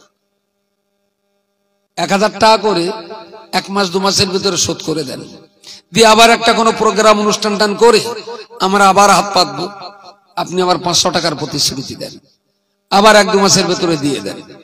এই করে করে ধীরে ধীরে আমাদের এই কাজগুলো সুসম্পন্ন করতে হবে। এতটা মানুষ আমরা এখানে আছি, যদি সবাই 1000 করে টাকা দেন, আর যারা একটু সচ্ছল আছেন একটু বেশি দেওয়ার ক্ষমতা যদি আল্লাহ দিয়ে থাকেন, একটু বেশি বলেন, আমার মনে খুব আরামসে 50,000 টাকা এখানে আমি পাওয়ার আশা করতেই পারি। খুব অল্প অল্প নিয়ে মাটি ফেলতে প্রায় 5 লাখ টাকা যাবে আনুমানিক, বললেন নাকি? এরকমই যাবে আনুমানিক, কম বেশি। তো শুরু করেন আল্লাহর রাস্তায়। আলহামদুলিল্লাহ। চুপচাপ লেগে আলহামদুলিল্লাহ, আমাদের জানাব শহীদুল ইসলাম সাহেব, মাশাআল্লাহ, তিনি একদম প্রথমেই বলেছেন 1000 টাকা দেবেন। আল্লাহ কবুল করুন, বলুন আল্লাহুম্মা আমিন, নারে তাকবীর। আলহামদুলিল্লাহ। দ্বিতীয় নম্বর বলেন মশিউর ভাই, ওই পিছনে খুঁটির গোড়ায় ওই ভাই, তার মানে কি 5000? ও 500, ভেরি গুড। তো ওইটা একটু এরকম করে 2 বার ঠুকে দিলে হতো না? 500, আলহামদুলিল্লাহ। 3 নম্বর বলেন 1000। 3 নম্বরে 1000 টাকা বলেন। দেরি করছেন কেন?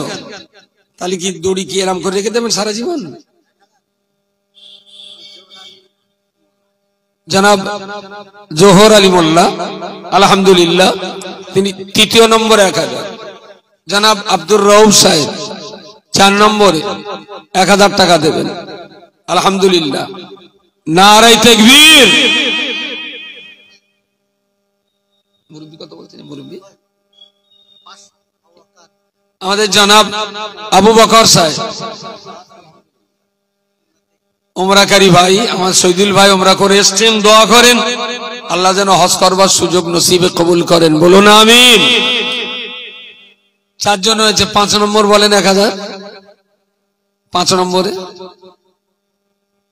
আমার দুটো কোচি আগে 200 দিয়েছে, আর একটা কোচি 100 দিয়ে গেছে।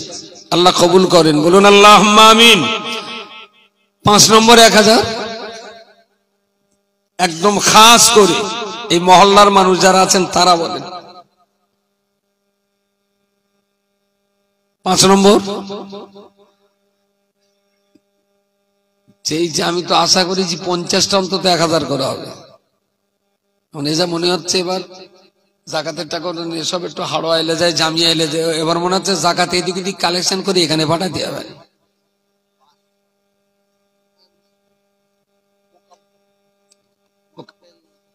আমাদের এক ভাই জনাব মোকাব্বিল ভাই, আলহামদুলিল্লাহ, উনি নগদে 500 টাকা দিয়েছেন। আল্লাহ কবুল করুন, বলুন আমিন। 5 নম্বরে একজন বান্দা 1000 টাকা বলেন। কাছে থাকলে দেবেন, না থাকলে পরে দেবেন, বলেন। একটু ইশারা করেন, এরা সব চেনে তো, এখান থেকে অসুবিধা হবে না। এই তো মজলিস। মোকাব্বিল ভাই 500 দিয়েছেন। 5ম নম্বরে 1000 টাকা একটা চাইছে, 1000 টাকা।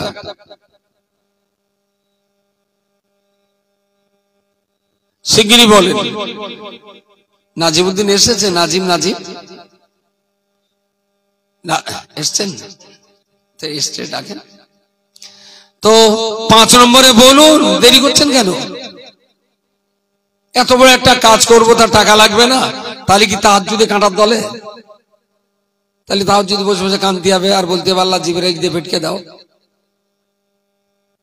5ম নম্বরে কোন আল্লাহর বান্দা 1000 টাকা 2 মাস টাইম নেন, ধীরে ধীরে দিয়ে দেবেন, আবার 2 মাস পরে আবার দিতে হবে। দেখুন, যতদিন পৃথিবীতে বাঁচেন দেওয়াটা চালু থাক। আল্লাহ যেন আপনার হাতে দান করার ক্ষমতাটা কবুল করেন, কারণ নেওয়া হাতের চাইতে দেওয়া হাতটা অনেক বেশি আনন্দের, অনেক বেশি আনন্দের। দিচ্ছেন মানে এই না যে আপনি মাদ্রাসা উদ্ধার করছেন, গ্রামের লোক উদ্ধার করছেন, ঘুরে এইটা বোঝেন যে আপনি দান করে আপনি নিজে উদ্ধার হচ্ছেন। মাশাআল্লাহ। 5ম নম্বরে আল্লাহর এক বান্দা, তিনি 1000 টাকা দেবেন। আল্লাহ কবুল করেন, বলুন আমিন। একটু জোরে বলেন আল্লাহুম্মা আমিন। মাশাআল্লাহ। 5 নম্বর হয়েছে। 6 নম্বর একজন বান্দা বলেন সুবহানাল্লাহ বিহামদিহি সুবহানাল্লাহিল আযীম। জনাব আব্দুর রশিদ মন্ডল, জনাব আব্দুল হান্নান ভাই, আলহামদুলিল্লাহ, 2 জন 1000 করে 2000 টাকা দেবেন। নারায়ে তাকবীর। আলহামদুলিল্লাহ। তাহলে 5 আর 2 7 জন হয়েছে। 8 নম্বর মায়ের এসেছে কতজন? মায়েরা যারা আছেন, এক মা মোহাম্মদ শরীফা বিবি, আলহামদুলিল্লাহ, উনি 500 টাকা দিয়েছেন। আল্লাহ কবুল করুন। 7 নম্বরে 7 হয়েছে। 8 নম্বরে একজন বলেন 1000 টাকা। 8 নম্বরে কোন বান্দা? ওই ছেলেরা আবার বলবেন হাঁস ব্যাপারী, ভোগ খাওয়া করবেন, আবার কোন বেঁধে রাখেন।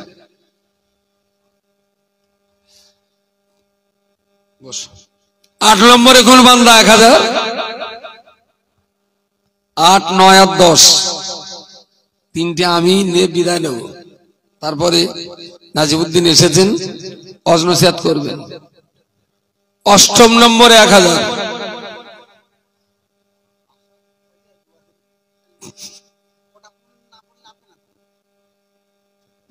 আচ্ছা হোক, 500।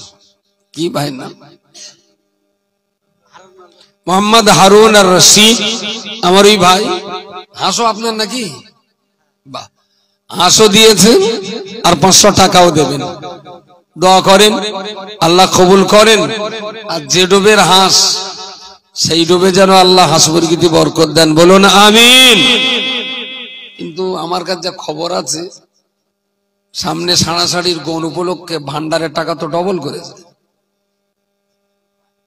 এখনো ডবল মাল আসেনি এপ্রিল থেকে।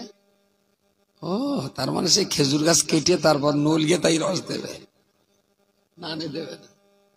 যাক, তো মায়েরা যদি সম্ভব হয় 1000 টাকা দেওয়ার মতো কোন মা, আল্লাহর রাস্তে একটু কাউকে বলে পাঠান। 500 টাকা করে আমার মনে হচ্ছে যেন 6 জন দিয়েছেন, 6 জন কি 5 জন হবে দিয়েছেন। 1000 টাকা করে 7 জন হয়েছে, আর 3টে দাবি আমার, 3 জন আর 3টে আল্লাহর বান্দা 1000 করে একটু বলেন। 1000 করে 3টে বান্দা বলুন। আচ্ছা, 1000 টাকা মানে কি বিরাট কিছু মনে হচ্ছে? হ্যাঁ, এক্ষুনি যদি চালাকি করে, নাম বলবো কেন, আপনার গ্রামের লোক তো, আলমগীর, আলমগীর জাহাঙ্গীর ভাই ভাই কোথায়, তাই এটা আলমগীর জাহাঙ্গীর, এটা আলমগীর জাহাঙ্গীর কোথায়? জাহাঙ্গীর নেই এখানে, আলমগীর ভাই। তা ভাই জান্নাতে যাবেন, আপনি কি চৌকাটায় কড়াকড়ি খাবেন? 1000 দেবে, মাশাআল্লাহ। আলমগীর 1000 আর আলমগীরের ভাই জাহাঙ্গীর 1000 টাকা।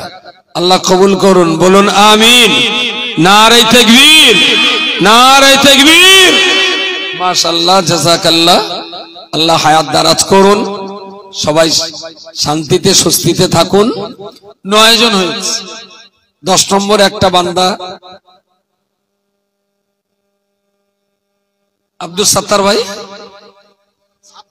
সাবদার, মোল্লা পুকুরদারে বাড়ি, আমাদের ওটা পাশের মোল্লা, আমাদের সাইফুদ্দিন মাওলানার। বেশ, তো সাইফুদ্দিন সাহেবের ওই মহল্লাতে বাড়ি, মোল্লা পুকুরদার বাড়ি। জনাব ভাই সাবদার আলী সাহেব 10 নম্বরে, উনি 1000 টাকা দেবেন। আল্লাহ কবুল করুন। আর আমি বারবার বলছি, দেখুন, অর্থ পৃথিবীতে দরকার, খুব জরুরি। খাওয়া পেওয়া, পোশাক পরিচ্ছদ, আত্মীয় স্বজন, আত্মীয় কুটুম্বীদের সব জায়গায় টাকার দরকার। তো সব জায়গায় যদি টাকার দরকার হয়, তাহলে ধর্মকর্ম উন্নতি উন্নয়নের জন্য একটু টাকা লাগে। সাংসারিক জীবনের সমস্ত ক্ষেত্রে যেমন টাকা খরচা করছেন, আপনি একটা বাজেট রাখুন। আপনার সংসারের যাবতীয় খরচার মধ্য দিয়েও অন্তত 10% এডুকেশন বা রিলিজিয়াস, ধর্ম এবং শিক্ষার জন্য মিনিমাম 10% টাকা থাকাটাও খুব জরুরি। যদি পার্সেন্ট আর একটু বাড়ে তো খুব ভালো হয়। এমন কোন গরিব মানুষ নেই যে মাসে 6 দিন গরু ঢোকে না তার হাঁড়িতে।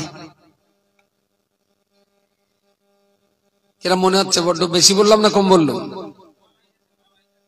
8 দিন, 18 বেশি। আচ্ছা, মাসে যদি 8 দিন আমি কমটাই ধরি, 8 দিন যদি ধরি গোশ, তার মানে বলা যেতে পারে প্রতি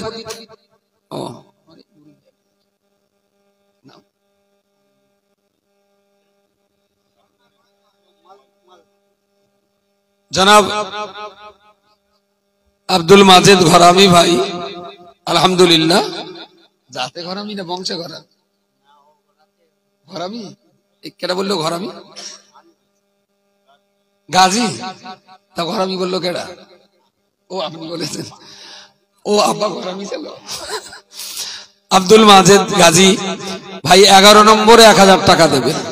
আলহামদুলিল্লাহ, আল্লাহ কবুল করুন, বলুন আমিন। যেটা বলছিলাম যে শিক্ষার জন্য, ধর্মের জন্য একটা বাজেট উপার্জনের ভিতরে থাকা উচিত। তো সেই কথা বলতে যে বললাম, মাসে যদি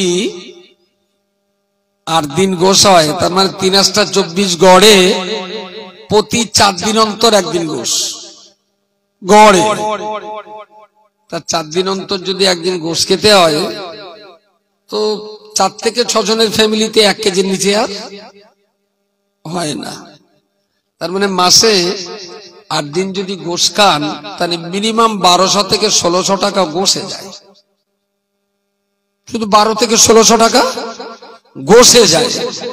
অন্তত একটা বাজেটও সংসারে সব বাদ দিল, যত টাকার গরু খাবো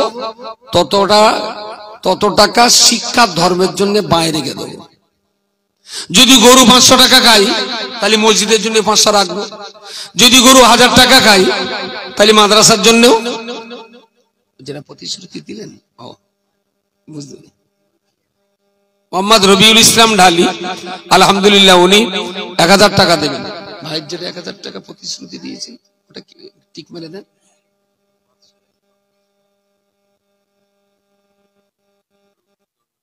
সুবহানাল্লাহ বিহামদিহি সুবহানাল্লাহিল আযীম।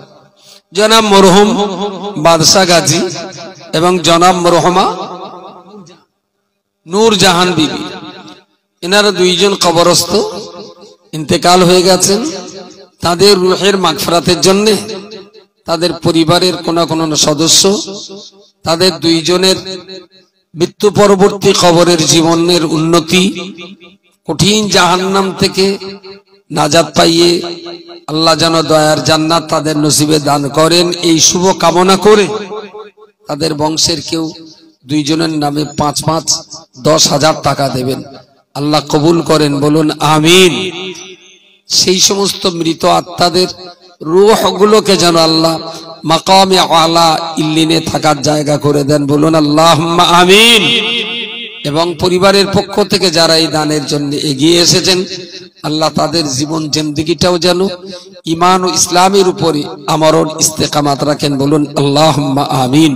নারে তাকবীর, মাশাআল্লাহ, জাযাকাল্লাহ। আমি বিদায় নিচ্ছি, আমার একটু আবার ফাতেমা যেতে হবে। পরে হবে না, আজকের সময় ওখানে মুশকিল। না 50,000 চেয়েছি, তো আমার 1000 করে দিয়েছেন সম্ভবত 12 থেকে 13 জন, 500 করে দিয়েছেন 6 থেকে 7 জন, আর নাজিবউদ্দিন থাকলো, ও আপনাদের কাছে একটু হাত পাতবে। প্রতিষ্ঠানের জন্য ভিক্ষে করা না, এটা বিরাট আনন্দ, বুকের ভিতরে গর্ব হয়। তাতে কে ছাগলের দালাল বললো, সেদিন এক জায়গায় বলেছি আমি, ছাগল একটা দেশে সেই কোন একটা জায়গায় আমি করছি স্টেজে তোল, তাহলে তো হুজুর আবার স্টেজে তুললি কেডা আবার ছাগল ব্যাপারই বলবেনি, আবার এত বলবেন দেখো নবিয়ানা স্টেজে ছাগল তুলেছে। আমি দেখ নবিয়ানা স্টেজে ছাগল তোলাটা যদি বড্ড অন্যায় হয়, তা রাসূলুল্লাহ বলো বোরাক নামীয় একটা জন্তুর পিঠে চড়ে বলো আরো সে গিয়েছিলেন সপ্তম আসমানে। নবী কি ইঞ্জিন ভ্যানে করে গেল মেরাজে? কিসে করে গেছিলেন? বোরাক তো একটা জন্তু নাকি? বোরাক একটা জন্তু, ছাগল একটা জন্তু। একটা ছাগল আল্লাহ সৃষ্টি না করে ছাগল কি দিলীপ ঘোষ সৃষ্টি করে জোর উপরে এত রাগ? তাহলে আল্লাহ সৃষ্টি করা কোনো প্রাণীকে ঘৃণা করা নাই। শুয়োরের বাচ্চাকেও আপনি ঘৃণা করতে পারেন না, মারতেও পারেন না, কষ্টও দিতে পারেন না। কারণ শুয়োরের বাচ্চাটাও কে সৃষ্টি করেছেন? আল্লাহ সৃষ্টি করেছেন। শুয়োরের বাচ্চা যদি লতা পাতা খড়ে জড়িয়ে যদি কেঁকা করে, জড়িয়ে গেছে জঙ্গলে ঘুরতে ঘুরতে, আপনি দেখেছেন, কিন্তু দেখলেন যে তাই তো মসজিদে আজান হয়ে গেছে, তাকবীর হচ্ছে, আগে নামাজটা পড়ে আসে। ইসলামের বিধান নেই যে জন্তুটাকে কষ্টে ফেলে রেখে আপনি জমাতে নামাজ পড়তে যাবেন। ইসলাম বলেছে তোমার জামাত তরক হয়ে গেলেও তুমি এই জন্তুটাকে বিপদ থেকে উদ্ধার করে পরে তুমি নামাজ পড়তে যাও, বলুন সুবহানাল্লাহ। এর নাম ইসলাম। প্রাণী তার গোশত খাওয়া হারাম, আমরা গোশত খাবো না, কিন্তু আল্লাহ সৃষ্টি করা প্রাণী হিসাবে তার প্রতি আমাদের যে ইহসান, যে মানবতা, সেটা প্রদর্শন করতে কোন রকম ভুল করলে হবে না। তাহলে এই দেখে ছাগলটা 30,000-এর ছাগল 1,10,000-এ বিক্রি হচ্ছে, আর ছাগল তুললে বিরাট ফতোয়া দিচ্ছে যে মূল সাহেব তারে যদি এখানে তুলে কূপকেও বিক্রি করি সালা 10 টাকা কিলো বিক্রি হবে না। কোন মূল সাহেব কূপকে বিক্রি করলে 10 টাকা কিলো কিনবে কেউ? আরে ওসব জিনিস তো কেউ মাটি দিদি কবরস্থানেও দেবে না, জানবে যে ও জ্বলবে আর ওর পাশে আমার দাদির কবর, দাদিও জ্বলবে। ওসব জিনিস কোন ভদ্র কবরে কেউ দিতে চাবে না। আমার ওই মূল সাহেবের চাইতে আমার সেই ছাগলটা ভালো, যে ছাগল বেচে আমার প্রতিষ্ঠানের জন্য কল্যাণ হয়। ইদানিং কালে বিরাট তোলপাড় হচ্ছে, মেয়েদেরকে সামনে রেখে হাদিস পড়ানো, বিরাট পাপ টাপ। শুনেছেন একটা প্রচুর শুনেছেন। আচ্ছা আমার একটু বলেন, দাদা হুজুর কাবলার ওসিয়তনামায় তিনি বলেছেন মেয়েদেরকে মোহরেম ব্যক্তি দিয়ে শেখাতে হয়। ওয়েলকাম, খুব উন্নত মানের কথা তা না। মোহরেম ব্যক্তিকে বাপ মা, চাচা চাচি, যাদের সঙ্গে বিয়ে হয় না আর কি, তাকে মোহরেম বলা হয়। দাদু দাদি, নানা নানি, ভাই, এই ধরনের ব্যক্তিদেরকে দিয়ে মেয়েদের শেখাতে হয়। আচ্ছা যদি এই ধরনের ব্যক্তি ছাড়া অন্যকে দিয়ে যদি শেখাতে না পারা যায়, তাহলে আমাদের যে হাই স্কুলে বাচ্চা মেয়েগুলো পড়াই, আমাদের 7, 8, 9, 10, 11, 12 বিয়ে গ্রাজুয়েশন যে বাচ্চাগুলোকে আমরা কলেজ ইউনিভার্সিটিতে পড়াচ্ছি, মাস্টাররা সবাই কি মেয়ের খালু? মাস্টাররা সবাই কি মেয়েটার চাচা? তাহলে যারা মাদ্রাসার কথাটা নিয়ে ফতোয়াবাজি করছে, ওরা বলে একটাও হাই স্কুল নিয়ে কথা বলেনি। খেয়াল করেছেন এটা খেয়াল করেছেন? হাই স্কুল নিয়ে কথা বললে না, এই আম পাবলিক ধরে সরলে টরে করবে, যা চললে ওই জায়গাটায় ঘা দিচ্ছে না। আবার এর ভিতরে যে কটা মাওলানা কথা বলছে, তার ভিতরে একটা মাওলানা আবার হাই স্কুল মাস্টারও পারে। একজনের লাগে মাস্টারে জিজ্ঞেস করতেন, মাস্টার যখন ক্লাস করে ওর ক্লাসে মেয়ে আছে কিনা জিজ্ঞেস করেছে। তাহলে তো ও তো স্কুলের ব্যাপার। এই পর্দা স্কুলের মাদ্রাসায় দুটো কি আলাদা? একই জল, আমেরিকায় গিয়ে ওয়াটার হয়, সৌদি আরবে গিয়ে মাউন হয়। তা তুই কি পেয়েছিস কি? তুই কি আমাদের ভাবিস যে আমরা চারাত পায়ে হাঁটি আর জাবনার খোলবানি খাই? ও যখন হাই স্কুলে পড়াবে তখন ওন্না ছাড়া খালি মাথার মেয়ে লোকে পড়ানো সুন্নত, আর আমরা যখন হিজাব পরিয়ে শুধু মুখের চোখের অংশটুকু খুলে রেখে বোকারি পড়াবো তখন হারাম। বুঝতে পেরেছেন কেসটা? সেই মাস্টারে পড়াচ্ছে, মাস্টার মেলা থেকে ঘুরে এসে পড়াতে বসেছে, সারা রাত ঘুম না, এখন ওই টলতি টলতি পড়াতে সে লাইন ঘুরিয়ে গেছে। দুটো বাচ্চা পড়তেছে, আলহামদুলিল্লাহ। তো মাস্টার পড়াচ্ছে আর ওরা পড়তেছে যে কপট ভাসিয়া গেল নয়নের জলে, কপট ভাসিয়া গেল নয়নের জলে, কপাল ভাসিয়া গেল। সে কপট বলে গভীর করে বলছে কপাল ভাসিয়া গেল নয়নের জলে। তার মানে কপতের প্রেমে নয়ন এত কান্না কেঁদেছে, তা কোন কাব্যকার কবিতা লিখেছে যে কপত ভাসিয়া গেল নয়নের জলে। ঘুমির গলে সে কপত বলতে বলতে বলেছে কপাল ভাসিয়া গেল নয়নের জলে, কপাল ভাসিয়া গেল। বাচ্চা দুটো পড়তি বড় ছেলেটা বলতে ছোটদা, নয়ন ওপরে আর কপাল তার ওপরে, তাহলে নয়নের জলে কপাল ভাসবে কি করে? জল তো উপরে ওঠে না। তাহলে বর্দা তুই ঠিক বলেছিস, চোখের পানি বেরোলি সে তো নিচের দিকে আসবে। যদি বলতো চোখের পানিতে টেবু ভেসে যাচ্ছে সে নাই পারা যায়, কিন্তু চোখের পানিতে কপাল ভাসবে কি করে? পানি তো লাভ মেরে উপরে উঠতে পারে না।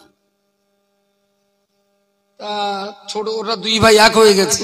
বড়টা তখন মাস্টারের হাত দিয়ে, ও মাস্টার মাস্টার মাস্টার চমকি উঠেছে। তাহলে তুমি এই পড়াচ্ছ কপাল ভাসিয়া গেল নয়নের জলে, তার নয়নের ওপরে তো কপাল, তার চোখের পানি কপাল উঠবে কি করে?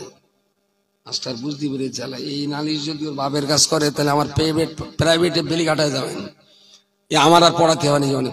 তা ফ্লাশ করে একটা চন্ডে বলতে, জানোয়ার আরে এটা আগে পড়, পরে বলেন তো আমি পরে বলবো। তাহলে কি ঠ্যাং দুটো তুলে দেখো বাবলা গাছের ডালে, কপাল ভাসিয়া যাবে নয়নের জলে। তবুও শালা হারামি স্বীকার করবে না যে ঘুমির ঘরে ওটা ভুল হয়ে গেছে। ওই ভুলের ওপরে ভুল বোঝাতে যে যদি ঠ্যাং বাবলা গাছে তুলতে হয় তাও তুলবে। কিন্তু নিজে ভুলটা কখনো স্বীকার করো। ওই বললো না হাই স্কুলে পড়ানো জায়েজ, মাদ্রাসায় হারাম। আসলে এদের জায়গা খুব সংকীর্ণ হয়ে যাচ্ছে, খুব সংকীর্ণ হয়ে যাচ্ছে। গাল ফাঁক করলেই না মুশকিল হয়ে যাচ্ছে। আমাদের এই মডেলের এই যে কুচো কুচো কি বলা যাবে কিউটের বাচ্চা, এরা এখন অনেক প্রতিষ্ঠিত বক্তাদের কোরআনের আয়াতের ভুল ধরছে, কোরআনের আয়াতের ভুল ধরছে। হুজুরের নাম লা তাকানাতু বলে মির রহমাতি বলে একদম গোড়া পর্যন্ত টেনে নিয়ে গেছে। আর ছেলেটা উঠে বলতে হুজুর কোরআনের ওই জায়গায় তো অত টান নেই। এইবারে সে তো আবার টাটা কোম্পানির প্রোডাকশন, ধরে এসো এত বড় বেয়াদবি আমার আয়াতের ভুল ধরে। সে তো উঠে একে দড়ি বাড়ি চলে গেল, ছেলে মানুষ। কিন্তু আম পাবলিক কিন্তু বুঝে নিয়েছে যে ফাটা ভাড়ে শব্দটা বেশি হয়। এখন এই যে ঘরে বাইরে জ্বালাতন শুরু হয়েছে, আবার সে হুজুর ছেলেটার যে বেঁধেছে সে বউ তো আবার খাদিজা কোম্পানির প্রোডাকশন, বুঝতে পারেননি? ও অস্কর কি আসলি মডেলের কুচো বাচ্চারা জ্বালাচ্ছে, অস্করে যখন বাড়ি গিয়ে সচ্ছে তখন আবার বাড়ির বৌমারা জ্বালাচ্ছে। এর গে এখন ঘরে বাইরে এগুলি সব বোনাস পিছলে নিবংশ। সেই জন্য একটু কাপের টাপের বলিয়ে গল টল দিয়ে একটু যদি মনের রাগ মেটায় তো মেটাক, সম্ভবত কল্প জারি হয়ে গে। চেতনা হলি ওই শুধু গালতে কাপের কাপের বেরোচ্ছে, মনে হচ্ছে কল্প জারি হয়ে গে। ও কলবার বন্ধ হবে না, তাতে আমাদের কিছু এসে যাবে? শ্যালে জঙ্গলে 1 লক্ষ শ্যাল যদি হুক্কা উহা করে, ওতে সিংহের বাচ্চাটারও ভয় পাওয়ার কোনো যুক্তি নেই। পাক্কা পাক্কা শ্যালও যদি হুক্কা উহা করে, শ্যালের হুক্কাও হয়, পাকা সিংহ তো দূরের কথা, সিংহের বাচ্চাটাও কখনো ভয় পায় না। গোষ্ঠী সমেত করা হুক্কা উহা কর, ওতে আমার কিছু এসে যাবে। বাচ্চাগুলো ঠিকঠাক পড়া হোক, মায়েরা যেভাবে ক্লাস করছে করুক। বৃদ্ধ মানুষ যারা আছেন, সত্যি সত্যি আমার হাত দুটো যদি বড় হতো না, তা আপনাদের পায়ে হাত দিয়ে বলতাম আল্লাহর রাস্তায় মসজিদে একটু পড়েন। সত্যি বলছি পড়েন। আপনি কোরআন পড়া ছাড়া নাজাতের কোন রাস্তা কিন্তু আপনার সামনে খোলা নেই। আমি ধোঁকা দিচ্ছি না আপনাকে, আমি প্রতারণা দিচ্ছি না আপনাকে। আমি বলছি আপনি পড়লে আপনার লাভ হবে, আর আমার একটু লাভ কি হবে? আপনি পড়লে যদি আপনার 10টা সওয়াব হয়, আমি উৎসাহিত করছি, আপনারও 10টা দেবেন আল্লাহ, আমাকে একটা হলেও সওয়াব আল্লাহ দেবেন। এটা আমার পাওনা, এটা আমার সার্থকতা। সবাই আল্লাহর রাস্তায় একটু কোরআন শিখুন। ওয়া আখিরু দাওয়ানা আনিল হামদুলিল্লাহি রাব্বিল আলামিন। আসসালামু আলাইকুম ওয়া রাহমাতুল্লাহ। গ্রামবাসী ভাই বাবাজিরা, আপনারা এদিকে ওদিকে যারা আছেন